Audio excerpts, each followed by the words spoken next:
We're starting a brand new sermon series called Finish Strong. So look to the person next to you, say finish. Try it one more time, say finish strong. Say finish, and then get all in their face, say strong. Say strong, finish strong. Say it with your chest. Why are we gonna talk about this? Because in your life and in my life, we have a tendency to kind of like let up at the end, right? Like school's over, school's about to end. Like anyone else, like school really ends like a month before school really ends. Like, you know what I mean? Like you're going to class, but you're not really there. Like you're turning in assignments, but you're not really there. When I got my master's, I didn't get to meet one of my teachers until graduation. I turned in my last assignment and he was like, "Oh, it's so great to meet you." I was like, "Oh, what's your name?" I was like, "Oh, my name is Joe Little." And he goes, "Oh." And I was like, ouch, like you didn't sound excited about that at all. And he goes, "Oh, yeah, I read your paper. You were excited to get done, weren't you?" And I was like, yeah, I was. I didn't finish well. I didn't finish strong. So tonight, and for the next few weeks till school is done, what we are going to do is we're going to talk about how do you finish strong. Because a lot of times we want to finish something so bad that we don't really care how we finish. Like we want to finish school so bad that we don't care how we finish. We want to finish our season so bad that we don't really care how. So for the next few weeks, what we're going to talk about, okay, how can I finish strong? How can I really finish strong in my school, finish strong on my teams? And the best example that I found comes out of the book of Luke. And we're going to talk about the Good Samaritan. Has anyone ever heard the story of the Good Samaritan? So for the next few weeks, we're going to talk about the Good Samaritan. And basically the way that this story starts, and forgive me if you've heard it before, but the way this story starts is a man goes up to Jesus and he asks him this question, a crazy question, a question that a lot of us have maybe even asked before. He says, "How do I get to heaven? Hey, Jesus, how do I get to heaven? How do I get there? How do I get to heaven?" And Jesus begins to tell this story. He begins to give him an example. He begins to walk him through, okay, how do I get to heaven? How do I follow God the right way? How do I do what I'm supposed to do? What he's really asking is, how do I finish strong? How do I keep going? How do I keep going the way that God has called me to? And in Luke, it says, in reply, Jesus begins to tell this story. He begins to walk this man through the story, and we're just going to look at the first part today, but he says, a man was going down from Jerusalem to Jericho when he was attacked by robbers. They stripped him of his clothes, beat him, and went away, leaving him half dead. A priest happened to be going down the same road, and when he saw the man, he passed by on the other side. Let's pray one more time before we get into our talk. God, I just pray over everyone here. I pray that we're able to finish strong. I pray, God, that we're not going to just let up. We're not going to take our foot off the gas, but we're actually going to lean in a little bit harder. We're going to love people a little bit harder. We're going to live with character a little bit harder, God. We're going to go harder in what we're called to do. Why? Because we want to finish strong. What I love about your word is that it says when you were on the cross, what did you say? You said, "It is finished." Because you were a God that finishes strong. You are not a God that lets up. You are not a God that is passive, that just walks away and quits before it's over, but you are a God that finishes strong. Help us to do that, God. Do what only you can do in Jesus' name. And everyone said? So Doctor Strange 2 comes out this week. That has nothing to do with my message, but I just wanted you guys to know that. Doctor Strange 2 comes out this week. Make some noise if you're excited for Doctor Strange. Now, I am excited for Doctor Strange. I'm not going to lie. I love Marvel. Make some noise if you love Marvel movies. Come on. Now, I've said this before. My wife does not like Marvel movies. And it's really difficult if you've ever been in this position to like explain to someone why they should like Marvel movies. Like she'll watch one movie and be like, "I don't like it." And I'm like, "Well, you don't like it because you didn't see the 15 other movies before it." Like obviously, like you have to see all the movies. But I love Marvel movies. Here's what I want you to do. I'm going to count down from 3, and I want you to yell out your favorite Marvel movie, all right? I want you to yell out your favorite movie, so I want you to think about it. This is a really important question. Am I going to judge you based on your answer? Probably. Yes, most likely. So I feel like we all should have the same answer. Like, what's the best Marvel movie? We're all going to... Wow. We're all going to pray. God, just... Wow, just kidding. Just kidding. On the count of 3, yell out your answer, all right? 1, 2, 3. I heard a lot of Spider-Man. That was crazy. Guardians of the Galaxy. Wow, that's Okay. I am Groot. Yeah. Okay. But Marvel, I love Marvel. So let's try that again because I couldn't really hear the answer. So say it one more time, all right? On the count of 3, yell out your favorite Marvel movie. On the count of 3. 1, 2, 3. There was so many Spider-Mans. The reason why I'm excited is because Spider-Man's my favorite Marvel character. Now, the best Marvel movie of all time is obviously Endgame, and then Infinity War, and then Civil War, and then Avengers, and then Iron Man. And that's it. Top 5. Oh my gosh, you're right. Black Panther. Boom. Boom. Okay, we'll argue Marvel. We're definitely going to argue Marvel now because I love it. I love it. But my favorite Spider-Man movie is probably the last one. But the reason why, do we enjoy the last Spider-Man movie? I didn't really like the ending. Like, is Tom Holland going to be in it? Is he not? Like, I don't know. I was confused. I was sad. I'm not going to lie. I was sad. But there's this moment in Spider-Man, and it's in all the Spider-Mans, and it's this famous phrase. It's a phrase that's said in all of them, and it's this phrase. It says, I won't spoil it. It's been like 6 months since it came out. This is no longer a spoiler. This is just me sharing information at this point. So it's this phrase. He says, well, Aunt May says this, with great power comes great responsibility.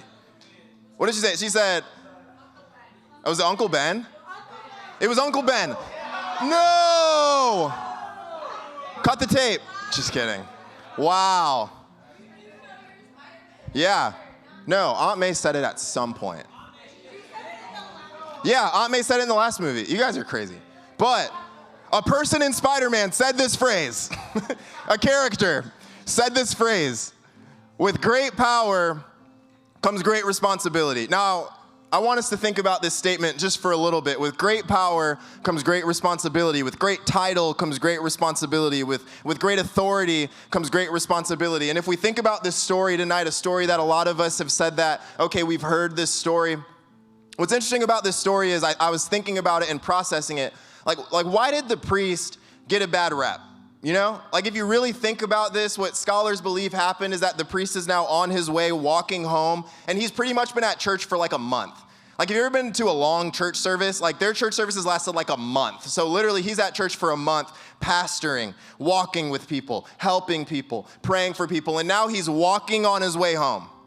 And this road was a dangerous road. This road wasn't a road that people would take, so I have to imagine that he's probably in a hurry because he hasn't seen his family for a month, he hasn't seen his kids for a month, and now he's walking down a road that is dangerous. He's walking down a road that has a bad reputation, and all of a sudden, he sees someone who's beat up on the side of the road.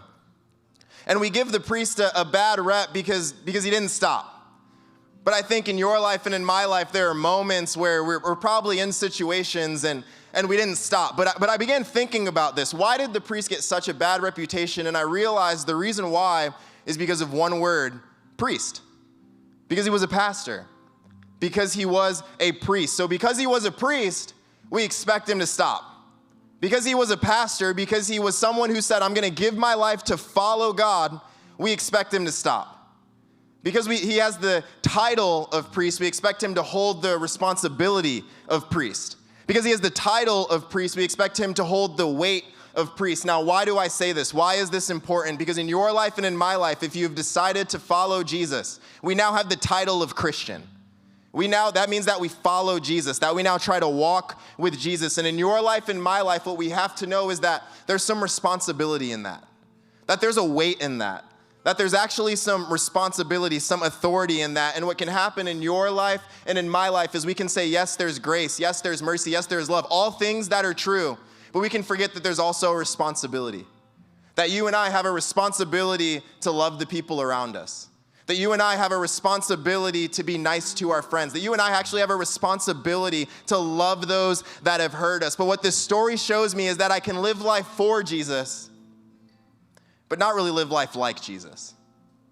That I can actually live life for Jesus. That I can actually do things for Jesus. Where did he just come from? He just came from church and preaching the gospel and telling people about God and telling people how much God loves them. And yet, the one thing that he's remembered for, the one thing that we talk about, the one thing that he has a reputation for is not living like Jesus.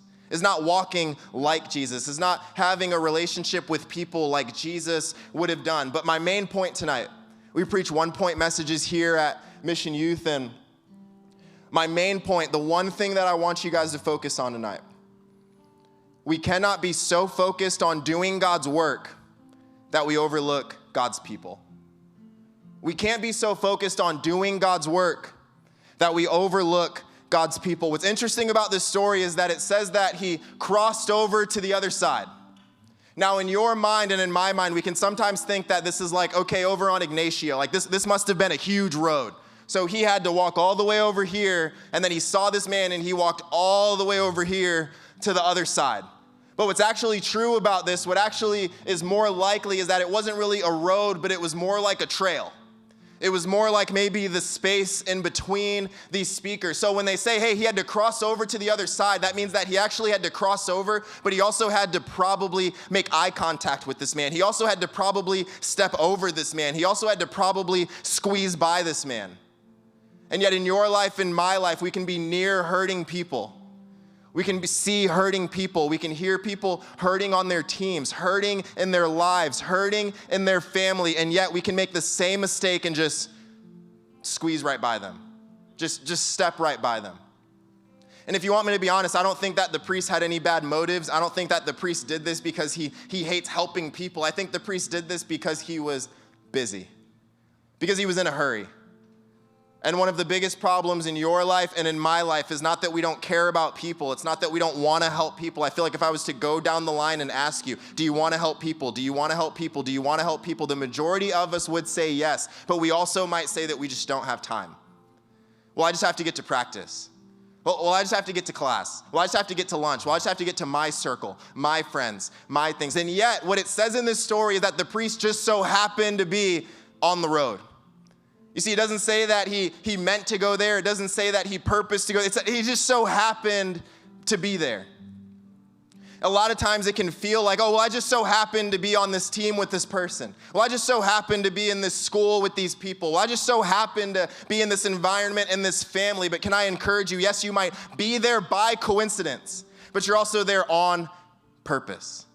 Yeah, you might be there by coincidence. You might not be able to choose who you go to school with, who makes the team, but you're also there for a purpose. And what is that purpose? To help, to love, to care for. Why? Because with great power comes great responsibility. Like some character from Spider-Man said. We'll argue about which one after.